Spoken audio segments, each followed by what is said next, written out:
नमस्कार मेरे प्यारे दोस्तों, आप सब कैसे हैं।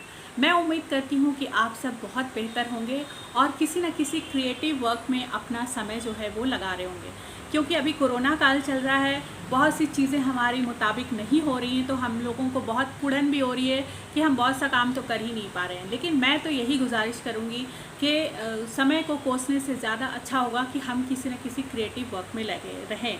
और श्री विद्या भी यही है कि हम अपना जीवन ज़्यादा से ज़्यादा क्रिएटिव वर्क में लगाएं और ज़्यादा से ज़्यादा कुछ अच्छा करें, जिससे हमें तो फ़ायदा हो ही और हमारे आसपास जो लोग रहते हैं, हमारा जो इन्वायरमेंट है, वहाँ के लोग भी खुद को बेहतर महसूस कर सकें और ये दुनिया रहने लायक बन सके। तो चलिए, आज का वीडियो आगे बढ़ाने के लिए सबसे पहले मैं गणेश जी को और गुरुदेव को प्रणाम करती हूँ और उसके बाद अपना वीडियो आगे बढ़ाती हूँ। आज मैं फिर से आपसे बात करूंगी श्री दुर्गा सप्तशती के बारे में।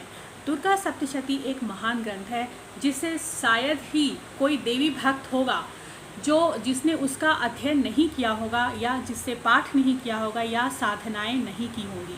शायद ही कोई ऐसा देवी भक्त होगा, मुझे तो नहीं लगता। तो आज इस महान ग्रंथ, इस कामधेनु के बारे में मैं आपसे बात करूंगी। अर्गला स्तोत्र के बारे में बात करूंगी। अर्गला स्तोत्र का पाठ सभी देवी भक्त करते हैं। कुछ लोग ऐसे भी होते हैं जो पूरे दुर्गा सप्तशती का पाठ नहीं कर पाते हैं, तो अर्गला कवच का पाठ करते हैं, कीलक और कवच, अर्गला कील और कवच का पाठ करते हैं।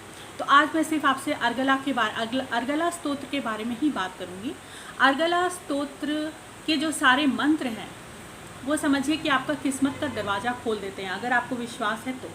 अगर विश्वास नहीं है तब तो फिर कोई बात ही नहीं है, तब तो फिर इस वीडियो का कोई मतलब ही नहीं है। क्योंकि विश्वास ही सब कुछ करता या करवाता है और अविश्वास ही हमें ले डूबोता है। तो मैं चाहूँगी कि हम सब डूबे नहीं, हम सब भव सागर को पार कर जाएं। तो चलिए, मैं सबसे पहले श्लोक का उच्चारण करती हूँ, ताकि आपने अगर सुना है तब तो बहुत अच्छी बात है, अगर आपने पाठ किया तो बहुत अच्छी बात है, लेकिन अगर पहली बार आप इस श्लोक को सुन रहे हैं तो आपको आसानी होगी। मैंने इसे लिखकर अपने सामने रखा है ताकि उच्चारण में कोई दोष ना आए।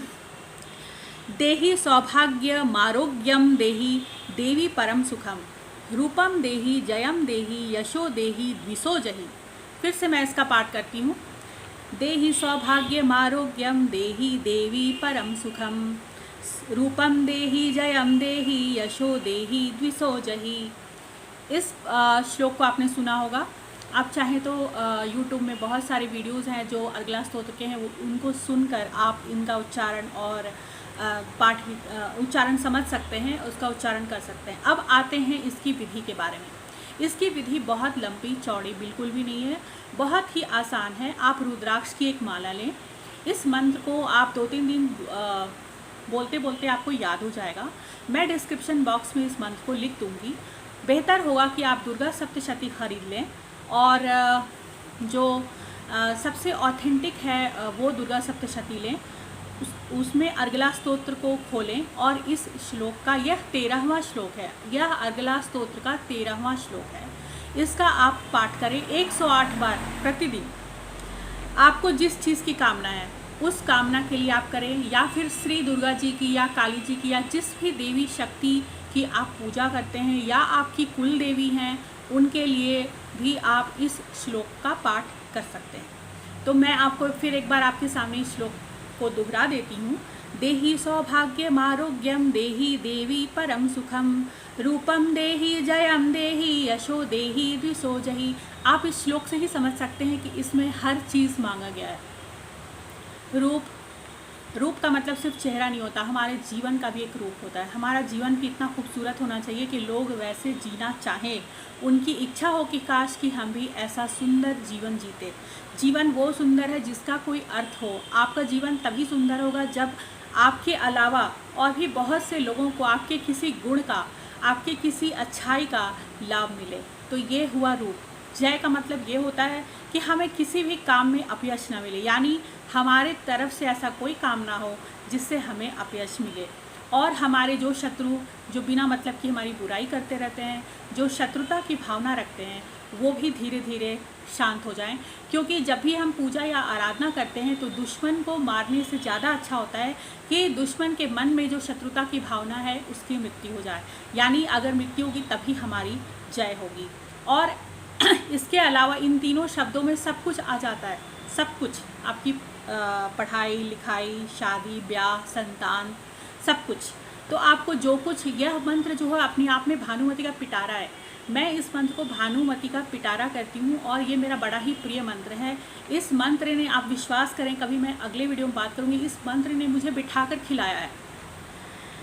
मुझे कभी भी जीवन में आप बहुत ज़्यादा मारा मारी आपाधापी नहीं करना पड़ा, मुझे इस मंत्र ने बिठा कर खिलाया।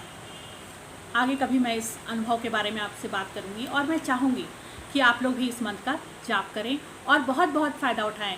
रुद्राक्ष की माला लें, 108 बार जाप करें, आप चाहें तो उससे ज़्यादा भी जाप कर सकते हैं। और विधि वही, आराम से माँ भगवती की का कोई चित्र रख लें, उनका कोई विग्रह हो तो बहुत अच्छी बात है। लाल रंग के पुष्प चढ़ाएं, अगर आपके पास लाल पुष्प ना हो तो अक्षत को लाल रंग से रंग लें, उसको चढ़ाएं, माँ को भोग लगाएं। आपके पास जो भी हो, आप जहाँ भी रहते हो, आप घर में रहते हो या रहती हो, आप हॉस्टल में रहते हो या रहती हो, आप वहाँ पर सिर्फ माँ, अगर आपके पास धूप दीप इत्यादि कुछ भी ना हो तो भी हाथ जोड़कर माँ के चित्र के सामने इस मंत्र के जाप को आप कर सकती हैं। अगर रुद्राक्ष माला नहीं है तो आप 10 या 15 मिनट किसी भी शांत स्थल पर बैठ जाएं और माँ भगवती का ध्यान कर लें और इस मंत्र का जाप करें। यह मंत्र कुछ ही दिनों में आपको याद हो जाएगा। तो आज का ये वीडियो आपको कैसा लगा मुझे ज़रूर बताइएगा, और जिस चीज़ पर आपको वीडियो चाहिए वो भी मुझे बताइएगा, कि ताकि मैं अपनी मेरे पास जो भी अल्प जानकारी है मैं उससे आपको अवगत करा सकूं। मेरे पास अगर किसी सवाल का जवाब होगा तो मैं आपको ज़रूर बताऊंगी और आप अपनी भी बातें मेरे साथ आराम से बांट सकते हैं। मुझे ऐसा लगेगा कि दोनों तरफ से बातचीत हो रही है, तो मुझे वीडियो बनाने में और भी ज़्यादा आनंद आएगा। मेरी वीडियो को लाइक और सब्सक्राइब ज़रूर कीजिएगा। अगले वीडियो में फिर आपसे मिलती हूँ, तब तक के लिए नमस्कार।